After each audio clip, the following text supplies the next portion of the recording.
Hello, friends, and welcome back to Stories About Entitled People.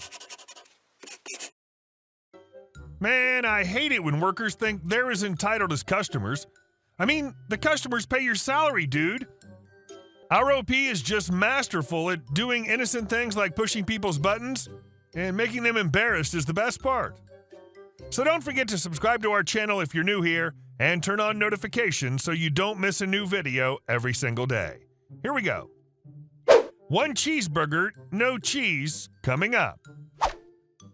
When I was a teen and worked at McD's, usually on grill, there was this girl that would absolutely fly off the handle over anything/nothing all the time. She was tiny, about 16, and probably thought she was a hot crap princess. I'll call her Sarah. She didn't just yell and swear either. She would actually throw things, punch equipment, go into other stations and knock stuff down, etc. It was crazy. I hated working with Sarah, and Sarah hated me because I constantly pushed her buttons and made her fly off the handle, especially when the owner was around. How? Pointing out her mistakes, politely asking her what an order she entered meant, or just looking at her silently. Seriously, it was almost fun. One day Sarah was in window 2 of the drive-thru handing out the food. Window 1 entered cheeseburger, no cheese. This is a grill order, meaning it prints a little slip and you put that slip on the wrapper to show it's custom ordered. Now, I know Sarah isn't going to grab anything without that little sticker, and she isn't smart enough to think about what the order is for. I smiled and grabbed a hamburger wrapper and made a hamburger and put it up, leaving the little receipt dangling from the machine next to my head as if I hadn't noticed. Sarah's watching me as I make the next order, and the next, muttering to herself, arms crossed, feet tapping, and I can see the pressure building. She's making little noises, stalking away, coming back as the food pile builds. Finally, she snaps. She stalked over, got inches from my face, and screaming says, "Where's my cheeseburger?" I feign innocence. I direct her to the screen. I cleared that order several orders ago, of course, and ask what she means. She grabs the receipt and shoves it in my face, triumphant, "This cheeseburger, make this." Without taking the receipt, I ask what it is. Cheeseburger, no cheese. Oh, well, what do you call a cheeseburger, no cheese? She stared at me dumbly, so I walked over, picked up the hamburger, and showed it to her. She got so angry she punched the backup grill printer off the top of the counter onto the floor, where it broke, and pushed over some other stuff in the grill. I told the owner that night. He pulled the tape, verified she was the one that broke his backup grill printer, and fired her. Man, I hope she's in jail. And our second story. Karen gets mad at me because I stopped her kids from committing vandalism. So before we begin, let's take a look at our cast. We have, of course, me, 20-year-old female, Karen, who's around double my age, Karen's 4 little angels, all around the age of 6 or 7, Karen's friend, my mother, and last but not least, nice lady. Before I begin, it's important to mention that I'm autistic. I'm therefore incredibly sensitive to loud noises and get very stressed when I'm in a loud environment for a prolonged period of time. On to the story. Yesterday, me and my mother picked up our cat from the vet. He was very stressed, so I tried to be as careful as possible. It was our first time visiting this vet, and it was in a pretty rural area that was unfamiliar to us. Me and my mother wanted to pick the bus from home, because gas prices are through the roof right now, and once we arrived at the bus stop, we met the rest of the cast. Everything was fine at first. The kids of Karen were playing together, and although they were a bit loud, they didn't cause much of a ruckus. Just kids being kids. The nice lady approached us and asked about our cat, who was calmly resting in his transport box. The nice lady was also a cat owner, and so we started a little conversation in a group of 3 talking about our love of cats. The issue began around 5 minutes of waiting time, where a fallen over advertisement poster became the victim of these 4 kids.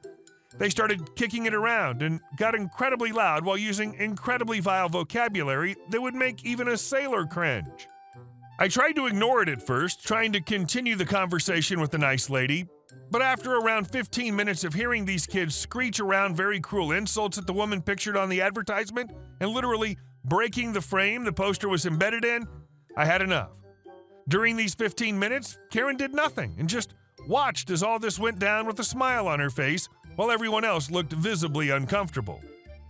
In an attempt of pure desperation to get the noise to stop, I walked over to one of Karen's little angels who was holding the poster him and his siblings violently ripped out of the frame and told him calmly but firmly to hand over the poster so I can put it away. He did so reluctantly, and as I grabbed the broken thing off the ground to put them away, Karen finally took action. But instead of doing her literal job and controlling her crotch goblins, she came over to me. The interaction went something like this. Karen, what the hell are you doing? Me, I'm putting away the poster.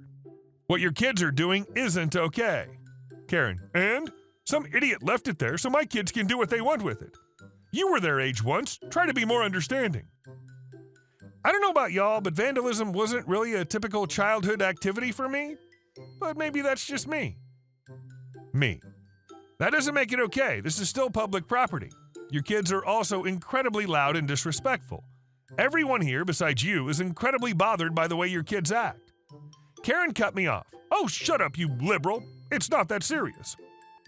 Who do you think you are, huh? I seriously don't know where she got the idea that I'm liberal. Probably because of the way I dress? At this point, my mind went blank. She came incredibly close up to my face, trying to tower over me, and screamed at me, revealing her very horrible choice of lipstick color that I could only describe as a pink and orange highlighter mixed together. I'm incredibly afraid of close contact and instantly felt threatened, so I unintentionally got a little louder as well. I don't appreciate being talked to this way. Talk to me like a grown adult. Karen proceeded to tell me to calm down after literally screaming inches from my face, acting like I was the irrational one. At this point, my mother called me over. She noticed that I was becoming very distressed and knows I have a hard time to stop arguments once they started. I came back to my mother and the nice lady in a huff. I was still distressed about the whole situation as they tried their best to distract me by continuing our previous conversation, telling me that trying to reason with someone like that isn't worth it and just a waste of time. Karen, meanwhile, went absolutely ballistic, ranting to her friend loudly, stomping and pointing at me like a 5-year-old throwing a tantrum over not getting ice cream for dinner. Her ponytail of frizzled, platinum-bleached hair flailed around as she did so. Her crotch goblins, of course, went back to the poor poster and started violating it again. I decided to not get myself involved again and started talking about cats again with my mother and the nice lady, trying my best to keep my sensory overload under control. Karen half-heartedly tried to stop her kids from violating the poor poster to no avail. After she got them to stop, they just went right back to it, after like 5 seconds max. After around 20 minutes of waiting for this godforsaken bus, Karen, her friend, and her sweet angels decide to go home on foot. Before they did, though, one of Karen's little angels, aka the one who held the poster when I took it away, decided to come up behind me to screech into my ear before walking away with his mother. Afterwards, I was able to enjoy 10 minutes of silence before the bus finally came. My ears still hurt after an hour, though. And that's the tale of Karen getting upset at me for doing her job. Thanks for listening if you made it this far. I hope you enjoyed it. And our last story. I don't care that the roads are closed. I want you to let me out of your parking lot. Bit of backstory. My mom is the owner of a well-known restaurant in our small town. The town is located near a lake, so the restaurant has a dock so boats can come in. There's also a bridge that goes over the lake to another part of the town. Every year on the 4th of July, all the roads near the restaurant, including the bridge, are closed off so no vehicles can go through as the fireworks take place over the lake itself. There are always a few people every year who don't quite understand this and are trapped until the roads are reopened after the fireworks. On to the actual story. My brother and I are sitting in the outside portion of the restaurant eating our food. The fireworks start in about 2 hours. It was busy as hell, as expected during the 4th of July, and the restaurant was selling VIP seats to view the fireworks. All of a sudden, I heard someone behind me say, "I'm going to sue this establishment." I almost immediately turned around, surprised by what I just heard. It was a man, probably 40 to 50 years old. He had sunglasses, a backward USA cap, a blue long-sleeve shirt, swim shorts, and sandals. Turns out he was trapped by the 8 p.m. cutoff line for getting out, as the roads had just closed for fireworks. He literally said, "I demand to see the owner." Enter my mom, who's confused as to what was going on. She confronted the man who said his complaints to her. She says he's out of luck and that the roads were closed off by police. He didn't like this and accused the restaurant of not informing their guests correctly. He stormed off and approached a few police officers who were nearby. They told him almost the exact same thing. He said that he had 2 kids that he was unable to get to, even though his probably wife and 2 kids were sitting in his truck behind him. More police officers arrived as they were just down the street. My mom was now talking to the police at this point, so now they were getting both sides of the story. After a bit, the chief of police arrived. The man made a very bold move and demanded that the chief of police unblock the roads just for him.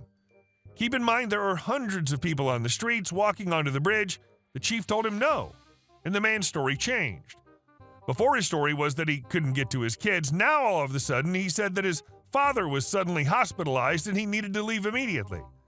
At this point, everyone was fed up with this guy's bullcrap, and newsflash, the restaurant had a sign out front warning the guests about the 8 p.m. cutoff time. Mom, I'm sorry, can you see the sign over here? Man, that what? If you don't leave by 8, you're effing trapped? More arguing, and now this man wanted my mom to reverse his credit card transaction for his entire meal because it would make him feel better. Of course, my mom said no and to get out of her restaurant. But guess who I saw after the fireworks were over? D-Bag and his wife and kids. He was so worried about getting out of the parking lot, and all of a sudden he's okay with it? He left soon after as the roads were reopened. Hey guys, thank you all for watching the video. I'll see you in the next one.